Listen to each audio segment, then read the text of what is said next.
Hello friends, આજે આપણે inventory વેલ્યુએશનમાં કેટલી મેથડથી કેલ્ક્યુલેશન થાય છે એ શીખવાના છીએ. તેમજ એ મેથડનું કેલ્ક્યુલેશન કેવી રીતે કરી શકાય એ પણ સમજશું.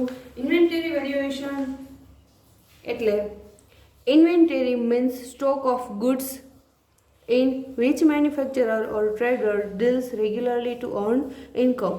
જે વેપારી છે અથવા મેન્યુફેક્ચરિંગ કંપની છે ત્યાં જે ડેઇલી એનો સ્ટોક આવતો હોય અથવા સેલ કરવા માટે જતો હોય તે સ્ટોકને વેલ્યુએટ કરવો એને કહેવાય ઇન્વેન્ટરી વેલ્યુએશન. ઇન્વેન્ટરી વેલ્યુએશનની કરવા માટેની ઘણી મેથડ છે, પણ મેઇનલી આજે આપણે 3 મેથડ વિશે ઇન્ફોર્મેશન મેળવશું. First in first out, second is weightage average method, third is last in first out. First in first out method calculation કઈ રીતે થાય એ સમજીએ તો ફર્સ્ટ ઓફ ઓલ એ મેથડનો મિનિંગ સમજીએ. In this method materials will be issued as per the order of their receipts. First come first served means કે જે સ્ટોક તમારી પાસે પહેલાં છે એ સ્ટોકમાંથી ઇશ્યુડ કરવામાં આવે અથવા તો સેલ કરવામાં આવે એ મેથડને કહીશું ફર્સ્ટ ઇન ફર્સ્ટ આઉટ. વધારે ઇન્ફોર્મેશન આપણે કેલ્ક્યુલેશનથી સમજીએ.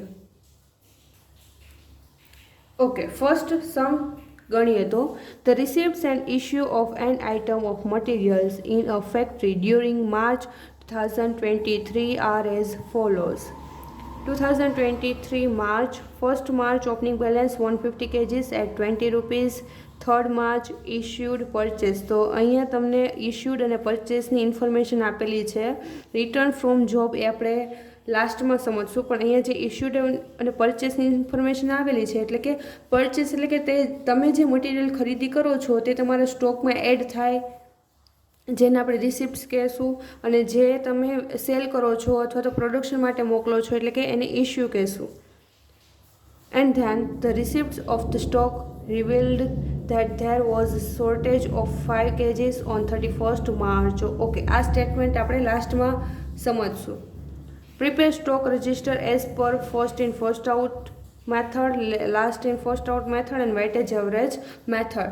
ત્રણેય મેથડથી આપણે આ સમ કેલ્ક્યુલેટ કરશું, પણ ફર્સ્ટ ઓફ ઓલ આપણે ફર્સ્ટ મેથડથી કેલ્ક્યુલેશન કરીએ તો એનું સ્ટેટમેન્ટ કઈ રીતે પ્રિપેર થાય એ સમજીએ. Stock register as per first in first out method. Main 3 column બનશે: રિસિપ્ટ, ઇશ્યુ એન્ડ બેલેન્સ. રિસિપ્ટ્સની અંદર 3 type of column like quantity, amount and rate. એવી જ રીતે ઇશ્યુ અને બેલેન્સમાં બી ક્વોન્ટિટી, રેટ એન્ડ અમાઉન્ટની 3 કોલમ બનશે. રિસિપ્ટ્સ મતલબ કે જે સ્ટોક તમારા મેન્યુફેક્ચરિંગ કંપનીમાં આવે છે, તમે જે પરચેસ કરો છો તેને. ઇશ્યુ મતલબ જે સેલ કરો છો અથવા પ્રોડક્શન માટે મોકલો છો એ. અને એ કરતાં જે બેલેન્સ બાકી રહે છે આપણે અહીંયા નોટ ડાઉન કરશું હર એક સ્ટેટમેન્ટ પછી. ઓકે, ફર્સ્ટ ઇન્ફોર્મેશન છે first March opening balance is 150 kgs at ₹20. First આપણે ડેટની કોલમમાં ડેટ લખશું. Quantity 150 kg and amount is 20 rupees. Total is 3000 rupees. અત્યારે આ આપણે પરચેસ કરેલું છે તેથી આપણે રિસિપ્ટમાં મેન્શન કરશું. ઇશ્યુ હજી કરતા નથી, આ ડેટ ઉપર ઇશ્યુ નથી કરતા એટલે અહીંયા ડેશ. બેલેન્સ શું છે? Opening balance is 150 into 20. Total is 3000. 1st March clear. Then 3rd March issued 50 kgs. 50 kgs issue કરે છે 3rd માર્ચના. તો 3rd માર્ચ ડેટ લખશું. પરચેસ નથી કરતા એટલે ડેશ ત્યાં રિસિપ્ટ્સની કોલમ પર ડેશ. Issue 50 kgs. તો જે બેલેન્સ અહીંયા બેલેન્સ ચેક કરવાની. બેલેન્સમાં કેટલા 150 kgs હતા એમાંથી આપણે 50 kgs સેલ કરશું. પર યુનિટ વેલ્યુ જે છે 20 રૂપીસ તે જ રહેશે same 20. Total is 1000. Remaining balance is 150માંથી આપણે 50 ઇશ્યુ કર્યા છે તો 100 બાકી રહેશે 2000 rupees. And then next 9th March purchase 200 kgs at rupees 21. 9th માર્ચના પરચેસ કરે છે, તેથી ડેટની કોલમમાં ડેટ એન્ડ ધેન પરચેસ કરે એટલે રિસિપ્ટની કોલમમાં આવશે 200 kgs, પર યુનિટ પ્રાઇસ 21, ટોટલ ઇઝ 4200. આ ડેટ ઉપર કોઈ ઇશ્યુ થતો નથી એટલે ડેશ કરશું. હવે જે રિમેનિંગ બેલેન્સ છે એ લખીએ તો ટોટલ બેલેન્સ પહેલાંની કેટલી હતી 1000, ટોટલ રૂપીસ 2000. હવે 9th માર્ચના એમાં એડ થશે 2000, પર unit price 21, total 4200. And then 16th માર્ચના એ ઇશ્યુડ કરે છે 150 kgs. 16 માર્ચમાં એ ઇશ્યુ કરે છે એટલે રિસિપ્ટમાં નહીં આવે, ઇશ્યુ કરે છે 150 kgs એટલે ઇશ્યુ કરે છે તો ઇશ્યુના કોલમમાં 150 kgs.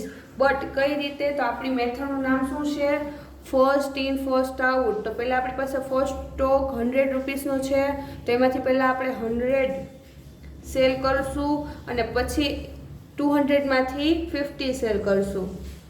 આ જ આમાં કેલ્ક્યુલેશન કરવાનું છે ફર્સ્ટ ઇન ફર્સ્ટ આઉટ મેથડમાં. તો 100 યુનિટની per unit price 20, total is 2000 and then 200માંથી 50 માઇનસ કરશો એટલે કેટલી બેલેન્સ વધશે 150. ડન. ચાલો 200ની પર unit price 21, 50 into 21 1050, 1050. Remaining balance તો ફર્સ્ટ જે છે 100 એ 100 યુનિટ આપણે સેલ થઈ ગયા છે, ઇશ્યુ થઈ ગયા છે.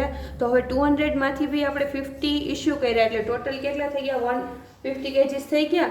હવે 200માંથી 150 માઇનસ કરો એટલે 150 વધશે. પર યુનિટ પ્રાઇસ 21, 150 into 20 3150. આ આપણું રિમેનિંગ બેલેન્સ છે. એન્ડ ધેન જો 16 માર્ચે ઇશ્યુડ 150 kgs તો આપણે 150 kgs ટોટલ 16 માર્ચના ઇશ્યુ કરી દીધા 150, રાઈટ. એટલે ફર્સ્ટ ઇન ફર્સ્ટ આઉટનો મતલબ જ આ થઈ કે જે તમારી પાસે ફર્સ્ટ સ્ટોક છે એમાંથી સેલ કરો, પછી કોઈ સ્ટોક હજી ઇશ્યુ કરવાનો થાય તો એના નેક્સ્ટ સ્ટોકમાંથી સેલ કરો. આ હતી બેઝિક સ્ટેટમેન્ટ એનો બેઝિક કેલ્ક્યુલેશન. હવે થોડુંક આપણે એમાં ટફ કરીએ તો 18th March return from job 10 kgs out of 3rd March. એટલે કહે છે કે 3rd માર્ચનો જે સ્ટોક આપણે ઇશ્યુ કરેલો હતો એમાંથી 10 kgs છે એ રિટર્ન થાય છે. હવે 10 kgs એ રિટર્ન થાય તો આપણે એની એન્ટ્રી ક્યાં કરશું, રિસિપ્ટ્સમાં, કારણ કે એ રિટર્ન થાય છે. એટલે પહેલાં ડેટ લખશું 18 માર્ચ, એમાં 10 kgs રિટર્ન થાય છે.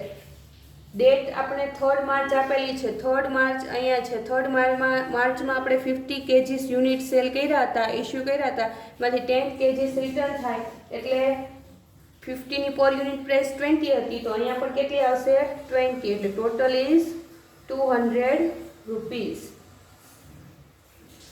ઇશ્યુમાં ડેશ. ચાલો પહેલા બેલેન્સ કેટલી હતી 150 ઇન્ટુ 21 3150. 10 યુનિટ જે છે રિટર્ન થયા છે તે પણ અહીંયા આપણે નોટ કરશું. 10 into 20 ટોટલ ઇઝ 200 રૂપીસ. તો return from job out of 3rd March એટલે આપણે 3rd માર્ચના પર યુનિટ રેટ પણ દ્વારા કેલ્ક્યુલેશન કર્યું. ચાલો નેક્સ્ટ છે 21st March purchase 300 kgs at rupees 19. Second 21 date note down કરીએ. ત્યારે પરચેસ કરે છે, પરચેસ કરે છે એટલે આપણે રિસિપ્ટ્સમાં નોટ ડાઉન કરશું. 300 યુનિટ્સ ઇન્ટુ 90, 300 ઇન્ટુ 90 ટોટલ 5700. આ પણ આપણે બેલેન્સમાં એડ કરશું. ઇશ્યુ આપણે કરતા નથી એટલે 150 kgs into 21 total is 6150 and then 10 rupees fee લખશું 10 into 20 total is 200 rupees અને આ જે ન્યૂ સ્ટોક આવ્યો છે પણ અહીંયા લખી નાખશું 300 into 19 total is 5700 and then 27 March ના ઇશ્યુડ કરે છે 100 kgs તો 27 માર્ચના ઇશ્યુ કરે છે તો આપણે પહેલા ડેટ લખશું 27 માર્ચ ટોટલ કેટલા ઇશ્યુ કરે છે 100 તો આપણે પહેલા એ 100 આ ત્રણ સ્ટોક આપણી પાસે છે અલગ અલગ પર યુનિટ પ્રાઇસના તો આપણે કયા સેલ કરશું પહેલા 150 માંથી સેલ કરશું કારણ કે આપણી મેથડનું નામ છે FIFO method first in first out એટલે 150 માંથી સેલ કરશું તો રિસિપ્ટ્સમાં આપણે શું કરશું ડેશ 100 યુનિટ આપણે સેલ કરવાના છે એટલે 100 into 21 total is 2100 next balance જે વધે છે આપણે લખી નાખીએ તો 150 માંથી આપણે 100 સેલ કર્યા એટલે હવે કેટલા વધશે total 50 into 21 total is 1050 next 10 into 20 total is 200 and 300 into 19 total is 5700 આ જે રિમેનિંગ બેલેન્સ છે એ આપણે હર એક સ્ટેટમેન્ટ અથવા તો હર એક ડેટ પછી લખતું જવાનું છે નેક્સ્ટ આ સ્ટેટમેન્ટ આપણા બધા ક્લિયર થઈ ગયા then the receipts of the stock revealed that there was a shortage of 5 kgs on 31st March. 31st March ના 5 kg સ્ટોકની શોર્ટેજ થાય છે તો receipts of the stock revealed that there was shortage of 5 kgs on 31st March. 31st March ના 5 kg stock છે એની shortage થાય છે એટલે આપણે ક્યાં લખશું એને ઇશ્યુમાં લખશું 31st માર્ચ શોર્ટેજ થાય છે એટલે પરચેસ ઇશ્યુ કરીએ છીએ તો 31st માર્ચના 5 kgs આપણે પહેલાંથી શેમાં સેલ કરશું પહેલાં જે આપણી પાસે સ્ટોક છે તેમાં 50 માંથી એટલે 50 into 21 ટોટલ ઇઝ 105 ચલો 50 માંથી આ 5 સેલ થઈ ગયા તો remaining balance is 45 into 21 total is 945 and then 10 into 20 total is 200 300 into 19 total is 5700